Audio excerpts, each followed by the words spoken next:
Amém? Gente, como eu disse a vocês, nós vamos seguir hoje com a nossa série de pregações sobre os 5 pontos, do calvinismo, da doutrina calvinista. E eu não vou estar pregando hoje. Semana passada eu convidei o Luiz Felipe para estar pregando aqui. Ele pregou sobre a depravação total, depravação radical, como alguns autores chamam também. O que significa isso, que é o primeiro ponto lá da Tulip. E hoje a gente vai estar falando sobre predestinação, sobre eleição incondicional, é outro nome também que dão para essa doutrina, uma doutrina polêmica, muito difícil de entender muitas vezes, mas com a graça de Deus a gente vai estar compreendendo isso, vai estar falando sobre isso hoje também e aprendendo da palavra de Deus sobre esse assunto. Como eu disse, eu não vou estar pregando, mas eu convidei o Felipe para estar nos conduzindo, então, Felipe, pode vir aqui, por favor.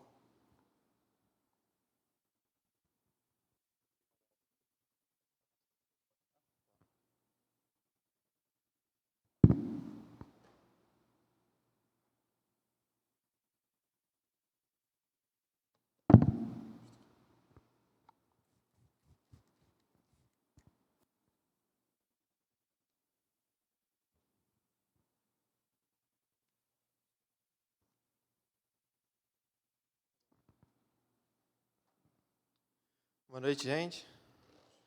Privilégio estar aqui trazendo a mensagem da noite. Peço a vocês que abram em Romanos, capítulo 9, do versículo 6 ao 29, que nós leremos. Assim que você achar, você pode ficar de pé.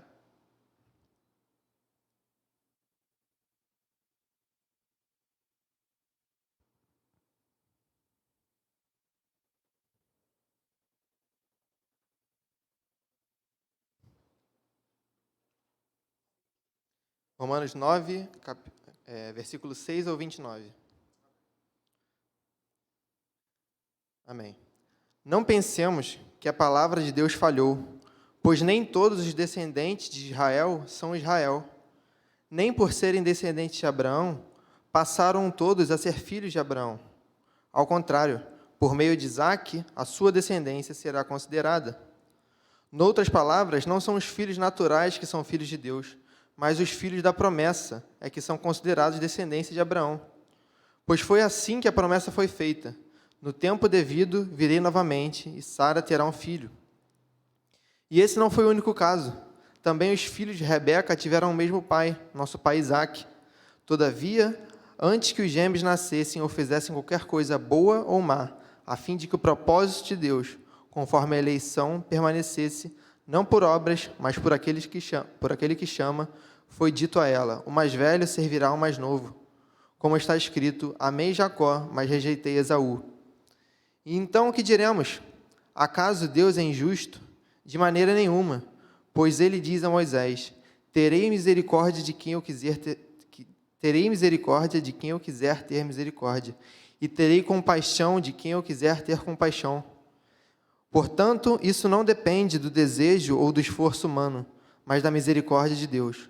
Pois a Escritura diz ao faraó: eu levantei exatamente com este propósito, mostrar em você o meu poder, e para que o meu nome seja proclamado em toda a terra. Portanto, Deus tem misericórdia de quem Ele quer e endurece a quem Ele quer. Mas algum de vocês me dirá: então por que Deus ainda nos culpa? Pois quem resiste à sua vontade? Mas quem é você, ó homem, para questionar a Deus? Acaso aquele que é formado pode dizer ao que formou: por que me fizestes assim? O oleiro não tem direito de fazer do mesmo barro um vaso para fins nobres e outro para uso desonroso? E se Deus, querendo mostrar a sua ira e tornar conhecido o seu poder, suportou com grande paciência os vasos de sua ira, preparados para a destruição? Quer dizer, se ele fez isso para tornar conhecido as riquezas de sua glória aos vasos de sua misericórdia, que preparou de antemão para a glória. Ou seja, a nós, a quem também chamou não apenas dentre os judeus, mas também dentre os gentios. Como ele diz em Oséias: chamarei meu povo a quem não é meu povo, e chamarei minha amada a quem não é minha amada. Acontecerá que no mesmo lugar em que se lhes declarou: vocês não são meu povo, eles serão chamados filhos do Deus vivo. Isaías exclama com relação a Israel: embora o número dos israelitas seja como a areia do mar, apenas o remanescente será salvo. pois o Senhor executará na terra a sua sentença rápida e definitivamente. Como anteriormente disse Isaías, se o Senhor dos exércitos não nos tivesse deixado descendentes, já estaríamos como Sodoma e semelhantes a Gomorra. Amém. Senhor, te agradecemos, Pai, pela Tua palavra, Pai, que é suficiente a nós, Pai, que é o Teu poder, Senhor Deus, para que todo aquele que nela crê, Senhor Deus, seja salvo, Senhor.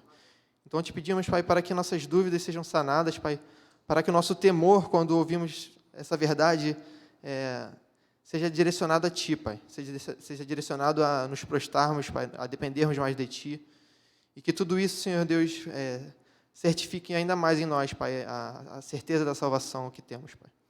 É isso que te pedimos em nome de Jesus. Amém.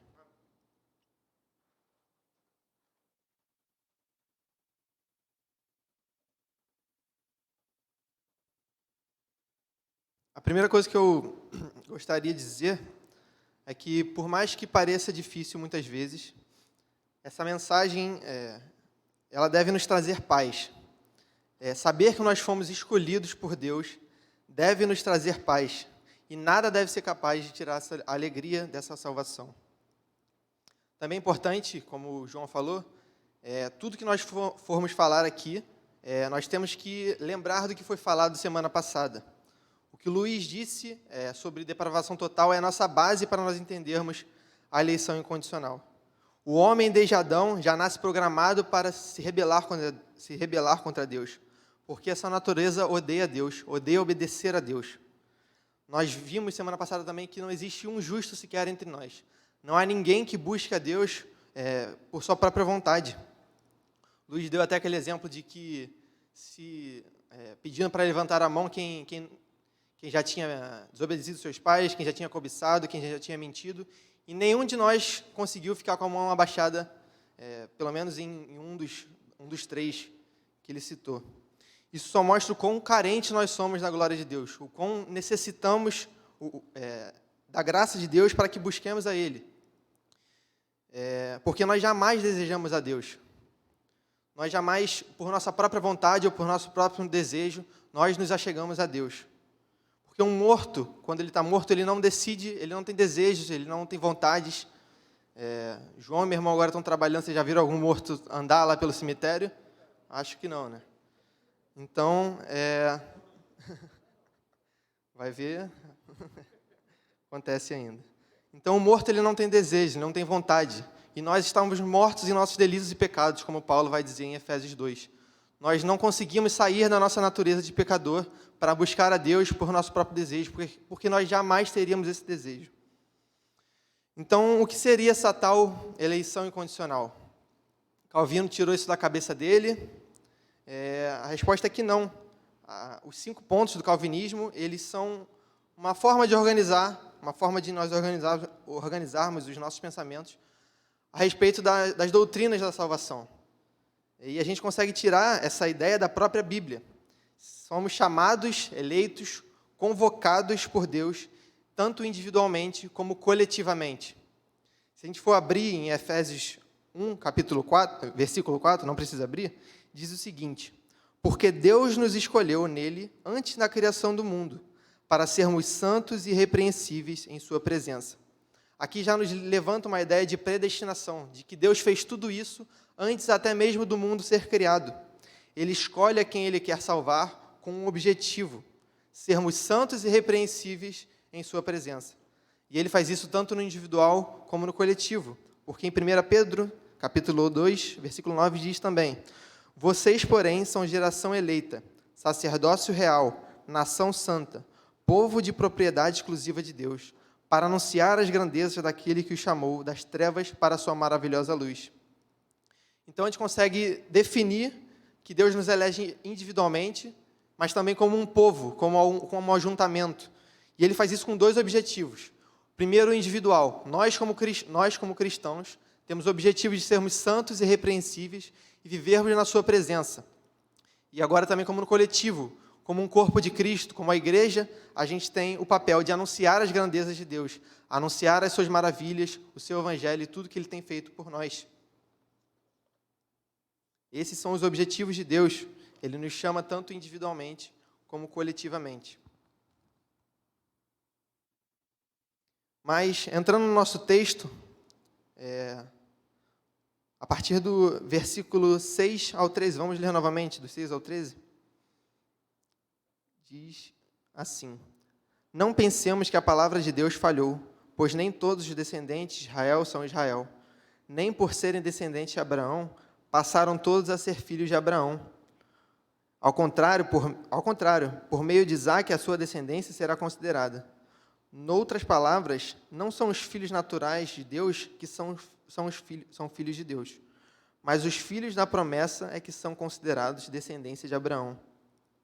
Pois foi assim que a promessa foi feita: no tempo devido virei novamente, e Sara terá um filho. E esse não foi o único caso. Também os filhos de Rebeca tiveram o mesmo pai, nosso pai Isaque. Todavia, antes que os gêmeos nascessem ou fizessem qualquer coisa boa ou má, a fim de que o propósito de Deus, conforme a eleição, permanecesse, não por obras, mas por aquele que chama, foi dito a ela: o mais velho servirá ao mais novo. Como está escrito: amei a Jacó, mas rejeitei Esaú. Começando analisando esses primeiros versículos, a gente consegue entender o primeiro lugar que Paulo queria chegar aqui. Ele queria explicar que a salvação, ela não é algo hereditário, que é passado de pai para filho ordinalmente, certamente, com certeza isso. Ele nos dá o exemplo de que nem mesmo todos os filhos de Abraão são de fato descendentes de Abraão.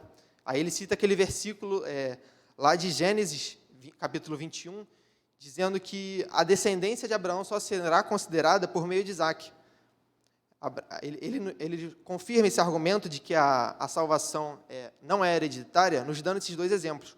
O primeiro é que Abraão teve um filho, Ismael, com a egípcia Agar, que era sua serva, porque Sara estava tendo dificuldades, não estava conseguindo ter filhos.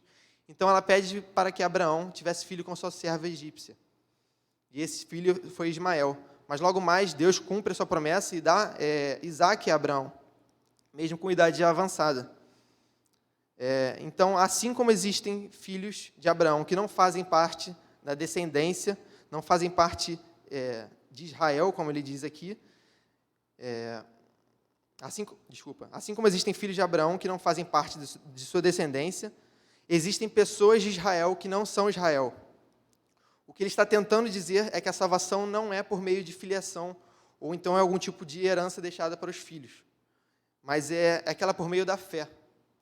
E por isso mesmo, mesmo no povo eleito de Deus, existem aqueles que não creem em seu nome. Existem tanto o Israel incrédulo como o Israel crente.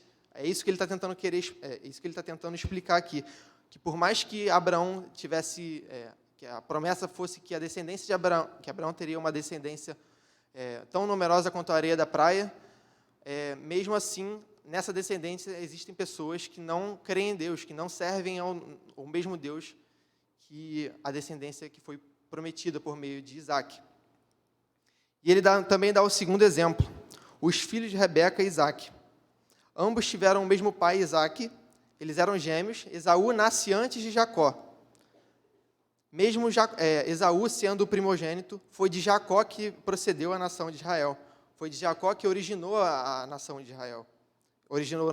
Que deu sequência. Mesmo Esaú sendo o primogênito. Então, Paulo, mais uma vez, ele destaca que a salvação não é algo que é passado certamente de pai para filho, mas simplesmente é de acordo com quem Deus escolhe derramar a sua misericórdia.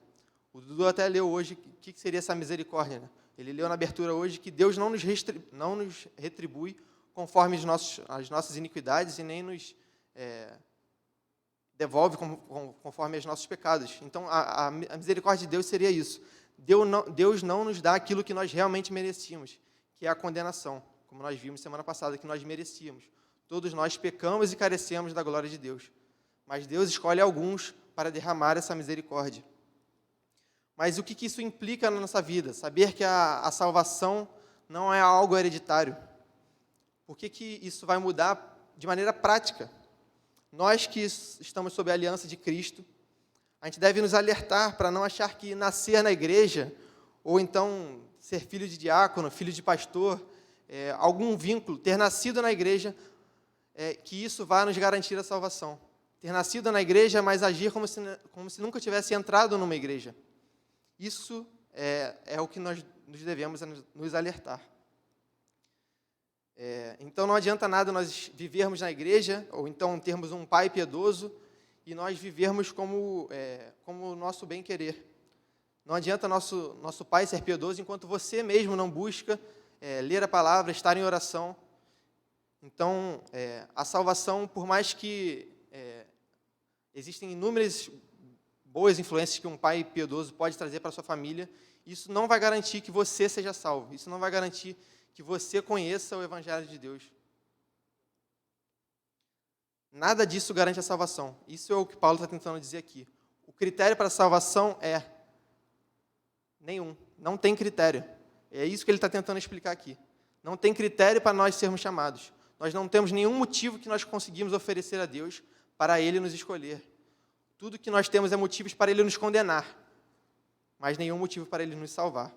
Então, a salvação não é algo que é garantido de herança, não é algo que é garantido de pai para filho, mas é algo que é decidido por Deus, quando Ele decide derramar a sua misericórdia por nós. Então, basta nós buscarmos nós mesmos, conhecermos essa salvação, conhecermos essa misericórdia que Deus derrama sobre nós, a partir da leitura das suas escrituras, a partir de um relacionamento com Ele mais profundo. E tudo isso nos trará, claro, conhecimento, depois de Ele ter nos chamado para isso, né?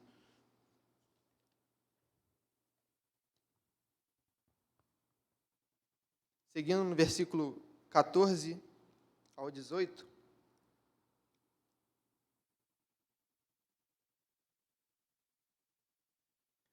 Então, que diremos? Acaso Deus é injusto? De maneira nenhuma, pois Ele diz a Moisés: terei misericórdia de quem eu quiser ter misericórdia, e terei compaixão de quem eu quiser ter compaixão. Portanto, isso não depende do desejo ou do esforço humano, mas da misericórdia de Deus. Pois a Escritura diz ao Faraó: eu o levantei exatamente com este propósito, mostrar em você o meu poder, e para que o meu nome seja proclamado em toda a terra. Portanto, Deus tem misericórdia de quem Ele quer, e endurece a quem Ele quer. Então, quer dizer que Deus escolhe a uns e rejeita a outros. E como isso não é uma injustiça de Deus? Como é que a gente não pode chamar Deus de injusto ao saber que Deus endurece o coração de alguns e ama a outros? Quando Paulo cita essa passagem de Êxodo, ele tem o objetivo de mostrar que Deus não foi injusto nem com Ismael, nem com Esaú, e nem com Faraó, e nem está sendo hoje em dia com aqueles com qual ele não chama. Isso porque ele possui a soberania sobre a salvação em suas mãos. Ele escolhe sobre quem derramar a sua misericórdia. Se ele não quisesse salvar nenhum de nós, ainda assim ele estaria sendo justo. Porque, como eu disse, nós damos milhões de motivos para sermos condenados, mas nenhum motivo para sermos salvos. Quando Paulo cita essa passagem de Faraó, que é quando o povo de Israel está querendo sair do Egito, mas Deus endurece o coração de Faraó para que não deixasse que isso acontecesse. Quando nós escutamos que Deus está endurecendo o coração de alguém, pode nos parecer injusto, pode nos parecer que Deus está fazendo aquela pessoa má. Mas Lutero explica isso de uma maneira, da seguinte maneira, para nós entendermos melhor. Ele diz o seguinte: Deus não cria uma nova maldade no coração dos homens. Antes, Ele utiliza do mal que já se encontra no coração deles, visando aos seus próprios bons e sábios desígnios. O que Lutero está querendo dizer aqui é que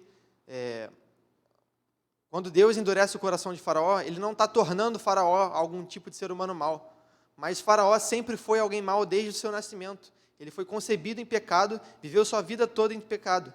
Deus não está tornando Faraó um pecador a partir daquele momento, mas Ele está usando o seu próprio pecado para a sua própria boa vontade, que é boa, perfeita e agradável. Então, quando Lutero diz isso, ele está tentando dizer que não há um coração puro.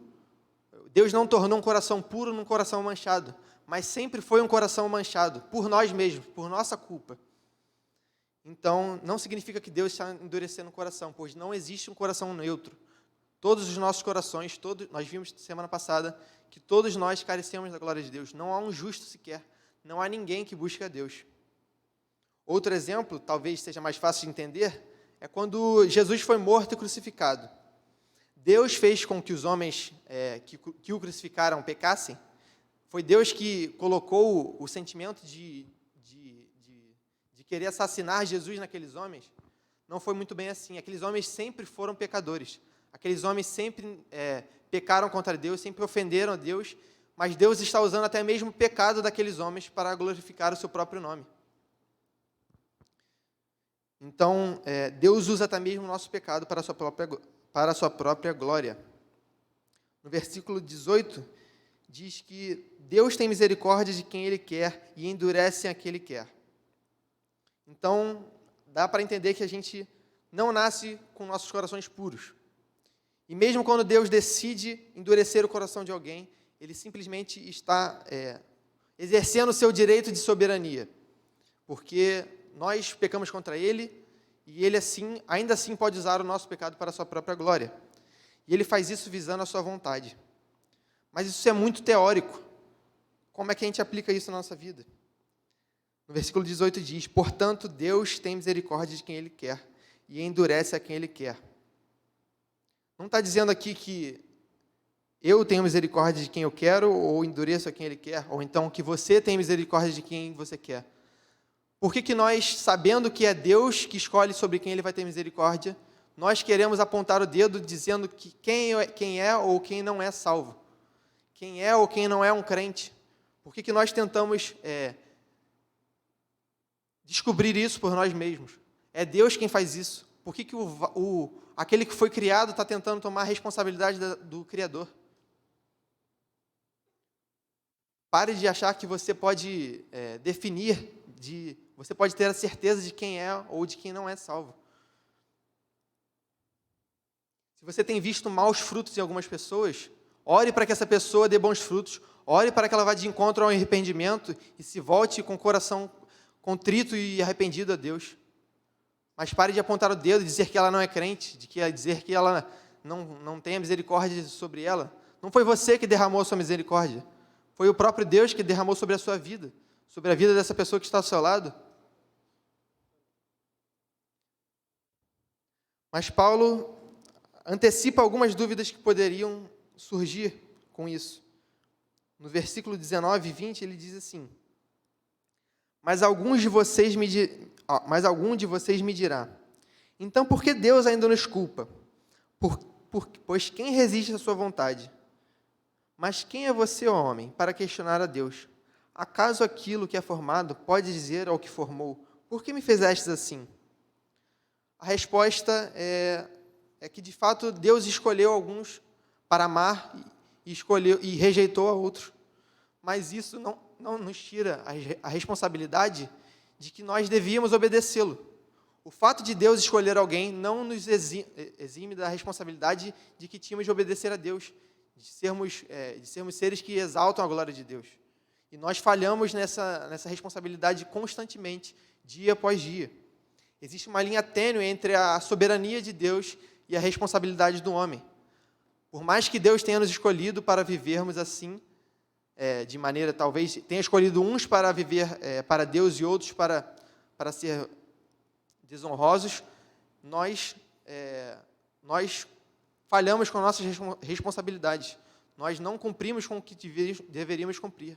Nós não obedecemos a Deus, nós não amamos a Deus, nós éramos inimigos de Deus. Então, Paulo já antecipa essas dúvidas que poderiam surgir.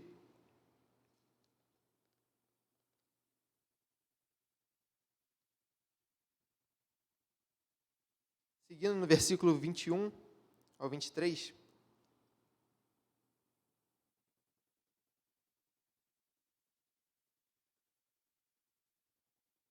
Diz assim: O oleiro não tem direito de fazer do mesmo barro um vaso para fins nobres e outros para uso desonroso?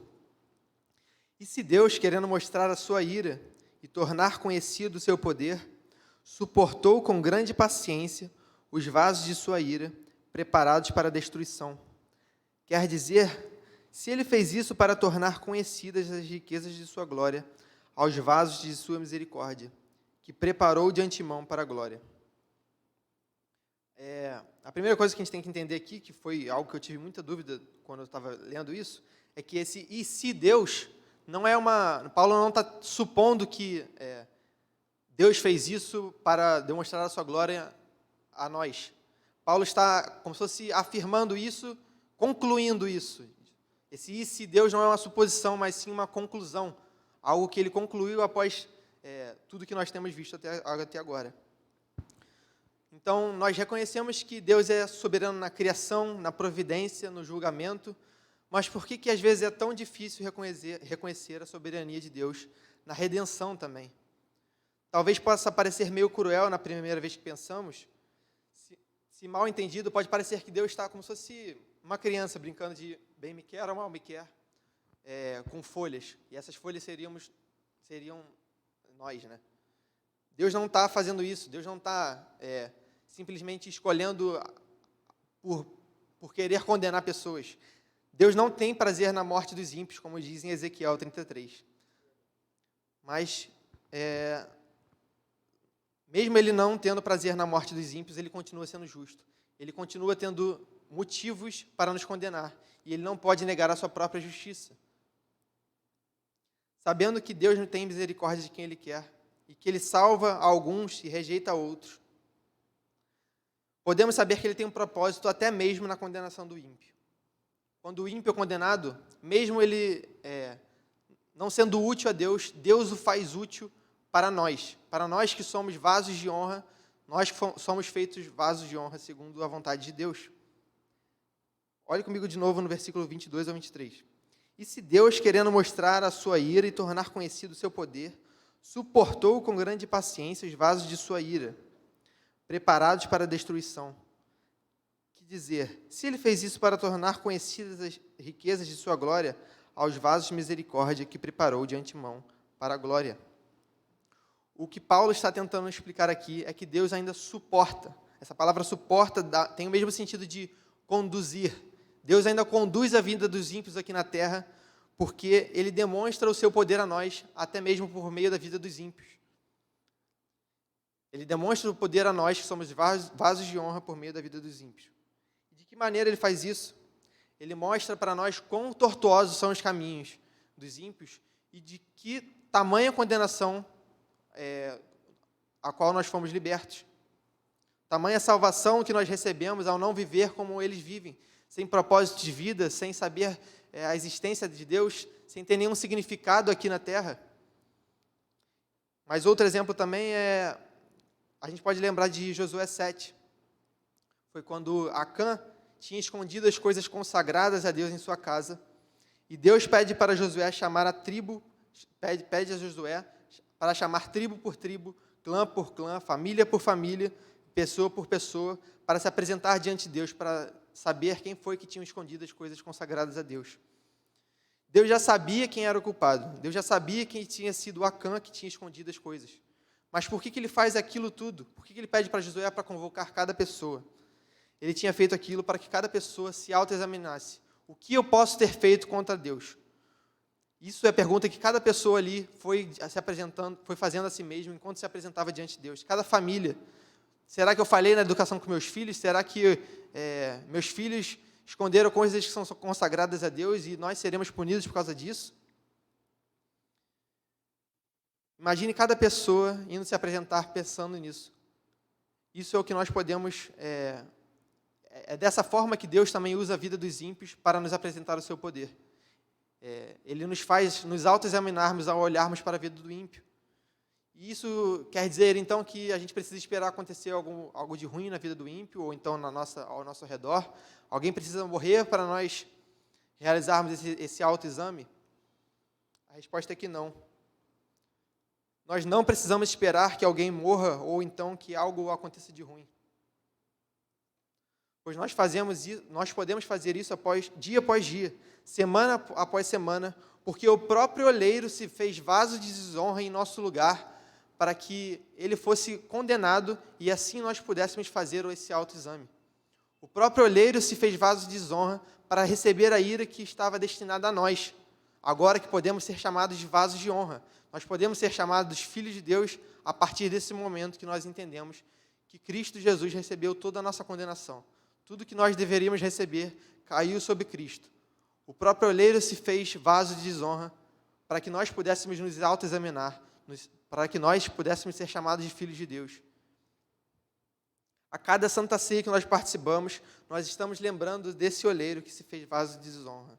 Cada vez que nós participamos da mesa, Deus nos oferece uma oportunidade de nós fazermos a mesma pergunta que o povo de Israel fez naquele momento do pecado de Acã. O que eu posso ter feito contra Deus?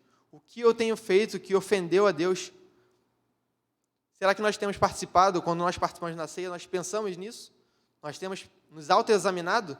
Porque nós temos um motivo.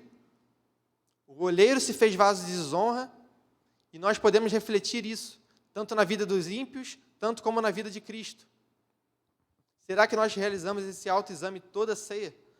Constantemente, porque todo domingo nos é oferecido uma oportunidade de nos arrependermos de nossos pecados.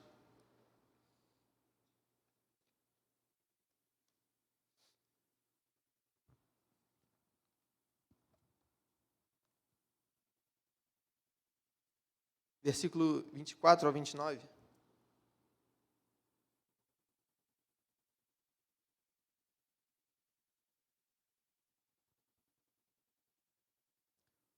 Paulo continua.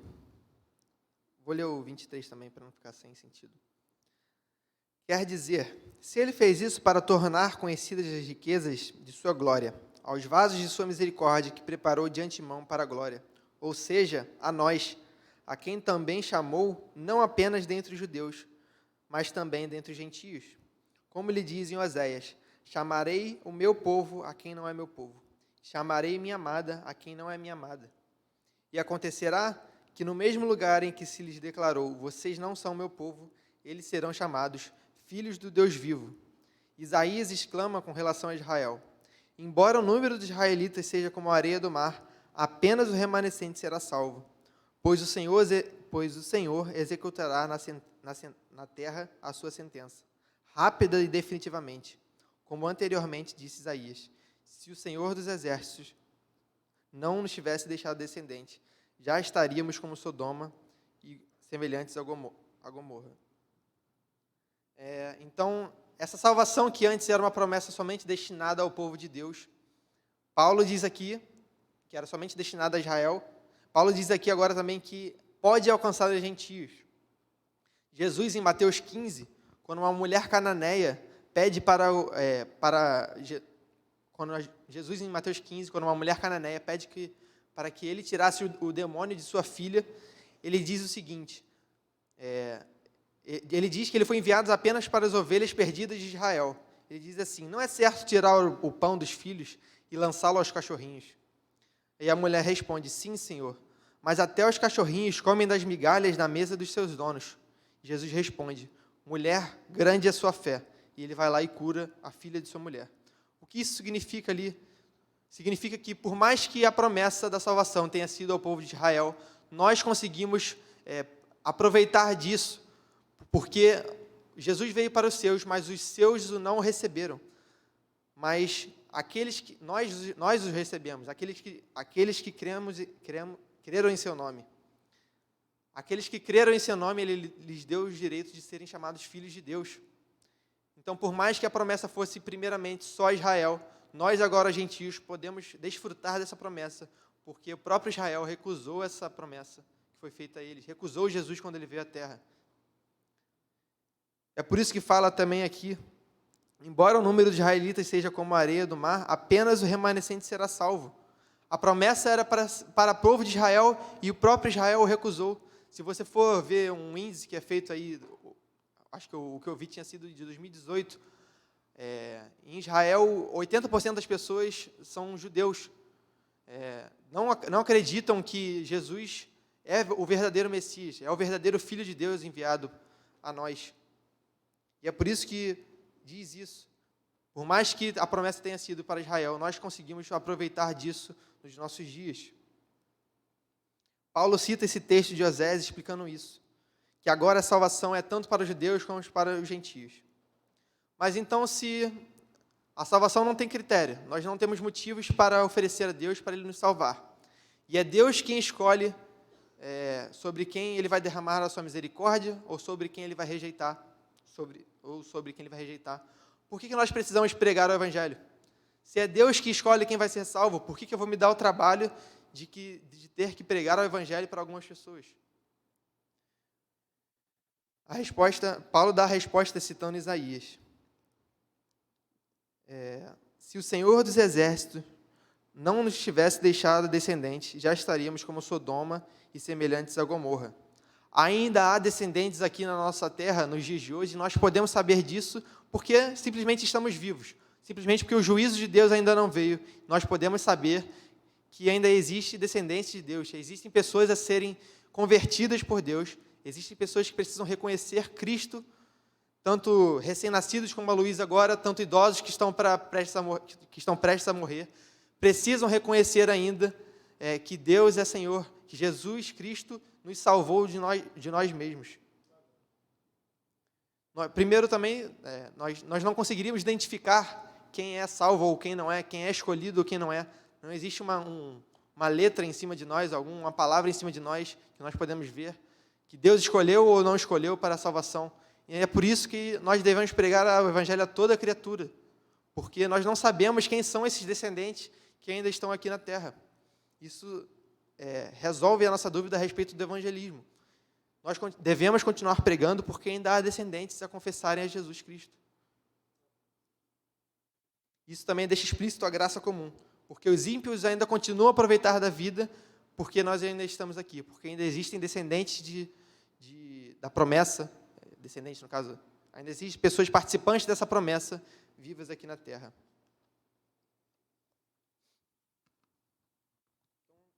Recapitulando tudo que nós vimos, o primeiro ponto é que a eleição não é hereditária, não é uma herança deixada pelos pais. Nós não temos nenhum critério a oferecer a Deus para que Ele nos escolhesse. O critério é não ter critério. O segundo ponto é, Deus é quem decide quem será salvo. Nós devemos parar de julgar quem é ou quem não é salvo, porque isso não cabe a nós. Deus escolhe quem Ele vai rejeitar, quem Ele vai endurecer o coração e quem Ele vai amar. Terceiro ponto é, Deus não se alegra com a condenação do ímpio, mas Ele usa a ira derramada sobre os ímpios para demonstrar a glória para nós, que somos vasos de honra. Continue se examinando, porque o olheiro se fez vaso de desonra. Quarto ponto, a salvação agora é tanto para judeus como para gentios, porque os judeus os recusaram e nós o recebemos quando cremos em seu nome. Quinto ponto, precisamos pregar o Evangelho, porque ainda existem crentes afora que não escutaram a palavra do Senhor e não se renderam a Ele. Deus preserva a vida dos ímpios, porque nós estamos vivos, porque nós ainda precisamos, que ainda há alguns de nós que precisam reconhecer a Cristo. Cada ponto que foi falado aqui traga paz aos nossos corações. E que se você sentir temor, talvez, por saber que Deus rejeita uns, que você sabe que esse desespero está mais perto da graça do que você imagina. Isso está mais perto de saber que você teme a Deus, que você tem medo de sair da sua presença do que você, de fato, abandonar a Deus. Que essa mensagem nos traga paz, nos traga a certeza da salvação. Amém.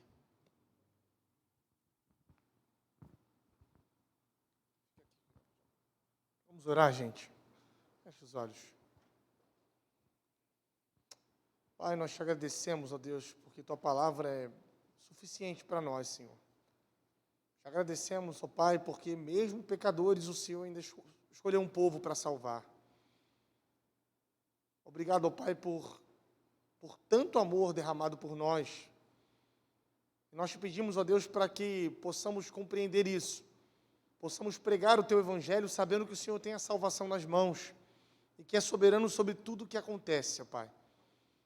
Que o Senhor possa nos abençoar também ao compreender, Senhor, doutrinas tão difíceis às vezes. Que o Senhor possa nos ajudar, ó Deus, a esclarecer na nossa mente e no coração aquilo que a Tua palavra nos revela a respeito de Ti e da Tua salvação, Senhor. Que eu possa trazer paz ao nosso coração, como Felipe pregou. Não só em saber, ó Deus, que tudo isso que é falado é bíblico, o Senhor vem de Ti, mas em saber que nossa salvação não pode ser tirada. que nenhum pecado, Senhor, que nenhuma distância, que nada que façamos pode nos afastar do Teu grande amor, Senhor. Obrigado por ter nos chamado um dia, Senhor, por ter escolhido um povo. Obrigado, ó Deus, por preservar a Tua salvação em nós. É por isso que nós oramos em nome de Jesus. Amém.